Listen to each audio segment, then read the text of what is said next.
Hey, I'd like to welcome you to another episode of the Mission Matters Money Podcast, your source for all things money. My name is Adam Torres. You can follow me on Instagram at AskAdamTorres. Keep up with my book releases, book tour schedule, signings, all that other good stuff.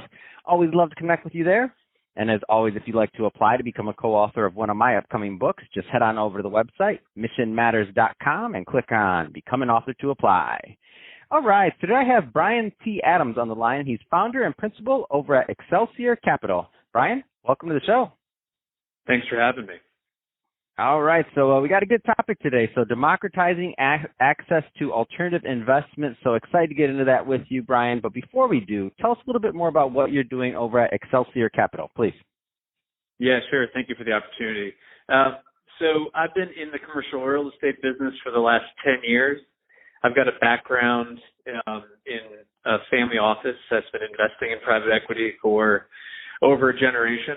And at this point, I have a portfolio of roughly 2.5 million square feet, probably $350 million gross asset value across 12 different markets in the Southeast and the Midwest. And we focus on secondary markets, so think million-plus metro areas, but not your traditional top 10 gateways like Chicago, Atlanta, New York, LA. So we're in places like Kansas City, Nashville, Tampa, etc. That's awesome. And I think that's why I wanted you on the show to talk about this, because this is a great topic. So really democratizing access to alternative investments for investors. I mean, where do you want to start with this? And this is a good topic. Yeah, and it's something you're going to hear more about, I think, regardless of who wins the election this fall. Democratizing access to alternatives began under the Obama administration. You're going to continue to see this as a political means to bridge this inequality gap that you read a lot about. And so I think it's important for investors to understand. The reason I got into this business was specifically for office investment opportunities, even for my own family. It seemed like the only options we had were to go into a Blackstone, KKR, Carlyle fund-to-funds vehicle that was very obtuse, very fee-heavy, no relationship with the GP, the sponsor, management team, or to do a one-off deal with a friend that we met on the golf course. And so what I wanted to do with the company was create kind of a bridge to bring institutional asset management and institutional opportunities to accredited investor and families. I love it, and to me, it just makes total sense. So, I mean, if we look at how this worked historically, it's exactly what you said.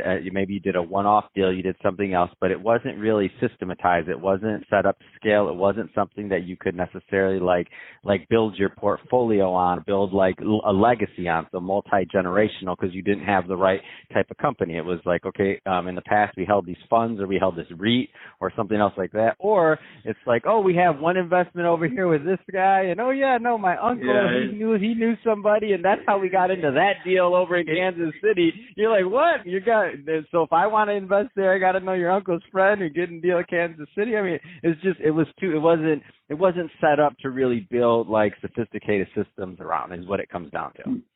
That's right, and oftentimes it seemed like there were a lot of folks that had good deal flow in the multifamily space, triple net retail, single family, et cetera. But for office, for whatever reason, to your point that you just made, the only real exposure that high net worth individuals had were REITs. And frankly, that's a synthetic product that is so correlated to the overall market, and yields are so bad. It's a poor proxy for direct investment into the office world. And so I wanted to be able to kind of bridge that gap and fill in that need that I saw in the marketplace. Let's go a little bit deeper into the office world. For those that are listening, I mean, this is a money show, but we don't get to talk about office space all that often. What kind of attracts you to that sector? Yeah, I think it's a misunderstood asset class.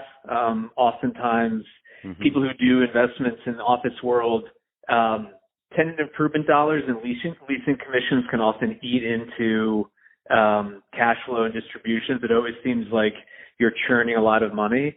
And that, frankly, is because there's not a lot of sophisticated sponsors and GPs out there who are underwriting these deals appropriately. And also, if you want what I view as kind of the best price point opportunity to enter the marketplace, you're talking a $10 to $25 million acquisition, which at a reasonable leverage point, you're trying to raise $5 to $8 million per deal, and that's a substantial amount of capital and equity. So there aren't a lot of sponsors that are willing to go into that space. And so one of the reasons I loved it was I think it's misunderstood, but also because there's just not that much competition and the buyer pool is fairly light, we're able to command very attractive pricing, which results to, better returns for my investors. No, it makes total sense, and I have to agree with you on what you said, because it's I've always seen you don't see quite as many. So multifamily, yes, you see quite a few people entering that space, and so there's a bit of competition, and then the competition might weed out depending on as it gets larger and larger, and then once you tip to that institutional side, then forget about it. But everything below that, it's kind of like we'll see what happens. But you're right, on the office side, I don't see it quite as often.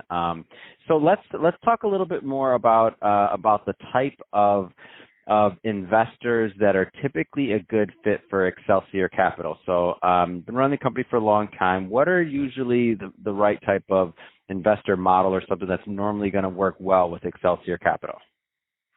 Yeah, we only work with accredited investors, but our minimum is typically in that $100,000 range.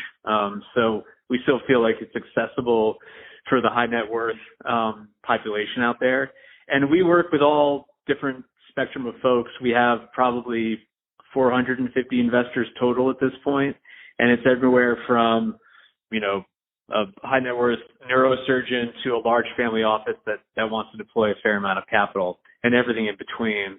One of the biggest mistakes I made early on was built the company pretty quickly and attracted a lot of investors because it didn't have exposure to office.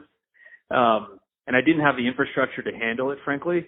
And one of the things I've been doing the last year, 2 years is building that infrastructure through a lot of really interesting technology so that I can handle the volume of investors that we have and I anticipate having moving forward. So we are now set up where we can take on quite few LPs.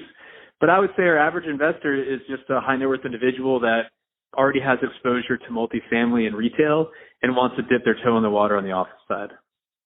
That's awesome. So, Brian, if somebody is listening to this and they do want to follow up to learn more about Excelsior Capital, what's the best way for them to reach out and learn more? Sure. We have a website, excelsiorcapitalgp.com, but frankly, I'm very active on LinkedIn. That's where I spend a lot of my time. So you can just message me directly, and if you want to have a conversation or learn a little bit more about what we're doing, you can check out the company page or you can just contact my personal profile. Fantastic. Well, Brian, really appreciate you coming on the show today and sharing more about this process of democratizing access to alternative investments for investors. So I think it's great and wonderful what you're doing. And to the audience, as always, thank you for tuning in. Hope you got a lot of value out of this. If you did, don't forget to subscribe to the podcast, leave me a review in the Apple iTunes store. And if you're watching this on our YouTube channel, Mission Matters Money, definitely give us a subscribe there, but also leave us some comments in the video. Love to know what kind of projects and things that you're working on. And Brian, thanks again for coming on the show. Thank you for having me.